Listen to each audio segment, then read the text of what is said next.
بسم الله الرحمن الرحيم. أعزائي طلبة مادة جغرافية الخدمات،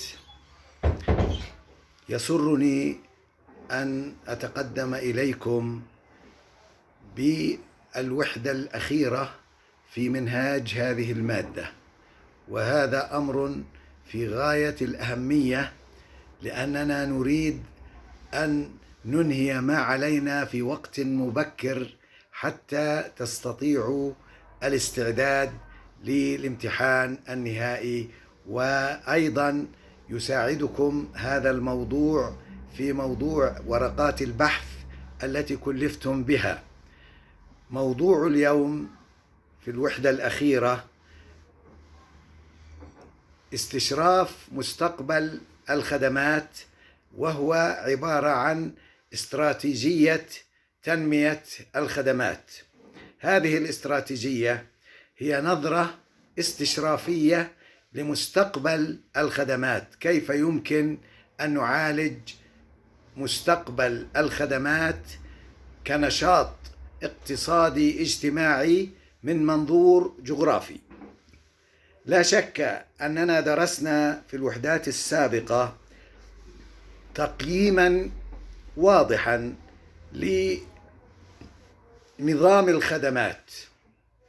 فالخدمات كما حدثتكم في السابق عبارة عن نظام فرعي يتفرع عن النظام الاقتصادي الذي هو جزء من النظام العام للدولة، وبالتالي فنحن في أمس الحاجة للتفاعل مع هذا الموضوع لنتعرف عليه ماضيا وحاضرا ومستقبلا. عندما نقول استراتيجية تنمية الخدمات، نعني أن هذه التنمية الاستشرافية ينبغي أن ننظر إليها بعين الاهتمام، لأنها تفيدنا كثيرا في التخطيط لتنمية الخدمات وتطويرها وتحديثها حتى تواكب العصر.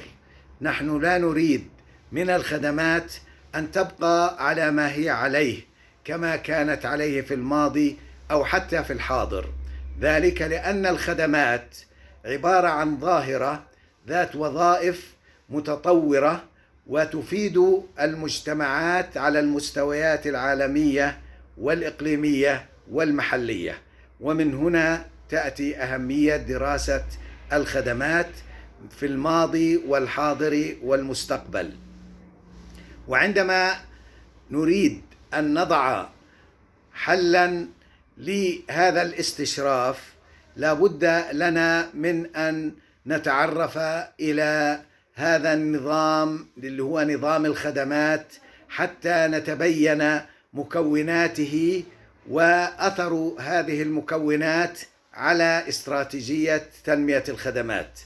فمكونات نظام الخدمات الثلاث عبارة عن مدخلات نظام الخدمات وعملياته أي وظائفه ومخرجاته، ولذلك نجد أنه من الضروري أن نبني استشراف المستقبل على أساس تقييم واقع الخدمات الذي هو نتاج لتفاعل مدخلات نظام الخدمات مع وظائف الخدمات ليعطينا مستوى معين وخصائص معينة لنظام الخدمات، وبناء على هذه المخرجات نستطيع أن نضع ما يعرف بالسياسات. والسياسات علم في حد ذاته، علم السياسات، بمعنى أننا عندما نضع العلم في الماضي والحاضر والمستقبل، والسياسات توجه الباحثين مثلما توجه القائمين والمسؤولين على أمر الخدمات ليتبينوا واقع هذه الخدمات من إيجابيات وسلبيات، ويستطيعوا بحث السبل الكفيلة بمعالجة هذا الواقع. لا شك أن المجتمعات النامية تعاني كثيرا مثل ما حدثتكم في محاضرات سابقة من وضع الخدمات. فالخدمات لا تتواءم في معدلات نموها مع معدلات نمو السكان والعمران. فعندما نجد أن هناك ثغرة وفجوة بين معدلات نمو السكان والعمران ومعدلات تطوير الخدمات، هنا تحدث المشكلات. ولذلك هنا لا بد لنا من أن نقيم من المخرجات الجوانب الإيجابية في المخرجات والجوانب السلبية فيها. ذلك لأن أوجه القوة في الخدمات عبارة عن إيجابيات الخدمات التي يمكن أن نتمسك بها خشية ألا تتراجع إلى الخلف أو إلى الوراء. ونحن في أمس الحاجة ونحن نبحث عن استشراف مستقبل الخدمات أن ننظر إلى الجوانب الإيجابية للخدمات مثلما ننظر إلى الجوانب السلبية. والجوانب السلبية هي عبارة عن المشكلات والمعيقات التي تعيق تطوير الخدمات، والذي يكشف لنا هذه الجوانب هي المخرجات. فعلينا أن ننظم المخرجات ونبوبها بحيث نتحسس أوجه القوة وأوجه الضعف في هذه الخدمات بمختلف أنواعها، كما عرفتكم على أنواع الخدمات. بمعنى أننا عندما ننظر إلى تطوير الخدمات فنحن لابد أن ننظر إلى هذا التطوير وهذه التنمية، ونحن نضع سياسات. لابد من أن نضع سياسات عامة خاصة بالخدمات بصورتها العامة، وتصور آخر لنظرتنا نحو الخدمات الفرعية التي تتفرع عن نظام الخدمات كخدمات السياحة والتعليم والصحة والنقل إلى آخره. هذه لا بد لنا من أن تكون متكاملة مع بعضها البعض، بمعنى أن ننظر إلى شمولية هذه الخدمات وإلى أوجه التفاعل القائم بينها لنتبين أوجه القوة ونستفيد من هذه الأوجه في التطوير والتحسين والتحديث، حتى نستطيع أن نصل بالخدمات إلى المستوى اللائق الذي يتناسب مع الذي يتناسب مع العصر ومع مواكبة المتغيرات التي تحدث بناء على تطورات الاجتماعية والاقتصادية والسياسية والإدارية إلى آخره. إذن لابد ونحن ننظم المخرجات من أن نضع لبنة أساسية للسياسات، سياسات الخدمات. هذه اللبنة لابد لنا من أن نضع أسسا ومبادئ نتبنى ونعتمد هذه الأسس في المستقبل حتى نستطيع أن نتفاعل مع الحاضر والماضي. هكذا ينبغي أن نعمل. ينبغي علينا أن نضع خططا خاصة بالجوانب الإيجابية للخدمات وخططا خاصة بالجوانب السلبية. فأما الجوانب الإيجابية فإنها تتمثل باستشراف المستقبل وبالجوانب الوقائية للخدمات. أما الجوانب العلاجية فإنها تتمثل في النواحي السلبية لهذه الخدمات، وشتان بين الخدمات الإيجابية والخدمات السلبية. نحن لا نريد من الخدمات السلبية أن يتفاقم وضعها وأن تزداد تعقيدا فوق ما هي عليه اليوم، ذلك لأن هنالك كما قلت فجوة لا تتواءم بين تطورات السكان والعمران والجوانب الاقتصادية والاجتماعية وبين نظام الخدمات.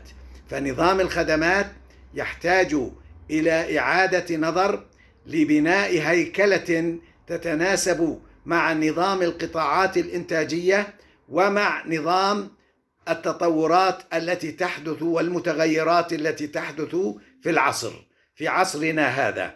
هذه هي نظرة مهمة جدا، ولذلك نجد أن هذه السياسات لابد من أن يضعها الباحثون الذين يشرفون على تقييم نظام الخدمات بأي مستوى نعمله، سواء على المستوى العالمي أو الإقليمي أو المحلي. ولا بد من أن يشرف على النظر على هذه السياسات لجنة على مستوى عال في الدولة أو الإقليم أو في العالم، المنظمات العالمية. هذه اللجنة لا بد لها من أن تستفيد من خبرات المواطنين وأصحاب الشأن الذين يتعاملون مع هذه الخدمات، وبالتالي فإن هذه السياسات تشكل وثيقة يمكن تبنيها والاعتماد عليها في مستقبل الأيام حتى نستطيع أن ننظم عملية التطوير والتحديث، إذ لا نريد أن نطور ونعمل على تحديث النقل بعشوائية أو اعتباطية، ذلك لأن أي تطوير لا بد من أن يكون مبنيا على أسس علمية سليمة، ثم نبني عليه بحيث أننا نعزز الجوانب الإيجابية في عملية التطوير ونعالج الجوانب السلبية في عملية التطوير.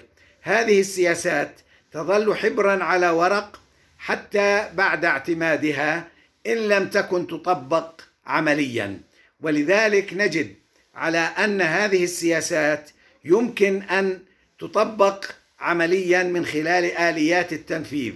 فآليات التنفيذ في السياسات تبنى على أساس معايير وفق أسس معينة. ممكن أن تكون مثلا سياسات قصيرة المدى تعالج الجوانب الملحة والمستعجلة في عملية التطوير، ثم السياسات متوسطة المدى، ثم السياسات بعيدة المدى. هذا بالنسبة إلى الفترة الزمنية التي ينبغي أن نحددها لعملية التطوير. لكن هنالك أيضا سياسات تقوم على أساس التفاعل المستمر بين المواطنين والأهالي الذين يتعاملون مع هذه الخدمات، وما بين المسؤولين والقائمين على أمر هذا التطوير، ذلك لأنهم أدرى بمشكلات ومعرقلات الخدمات التي يعانون منها. طبعا بطبيعة الحال لا بد أن نفرق إقليميا على المستوى العالمي والأقاليم المختلفة بين أقاليم الدول المتقدمة وأقاليم الدول النامية. فالدول المتقدمة تحظى باهتمام كبير منذ سنوات وتبقى على ما هي عليه من اهتمام بعملية التنمية والتطوير، بينما تكون الدول النامية مكتفية بما وصلت إليه، وهذا ما لا نريده. نحن نريد أن نتفاعل مع الواقع وأن نعترف بهذا الواقع وأن نخصص لتطوير الخدمات وتنميتها مخصصات مالية مختلفة. نحن لا نستطيع أن ندرس هذه الاستراتيجية في محاضرة سريعة مثل هذه المحاضرة، بل لابد أن نعطي هذه المحاضرة جزءا أكثر تفصيلا في محاضرة لاحقة بإذن الله، وهي الجزء الثاني من موضوعنا. نشكركم على حسن استماعكم.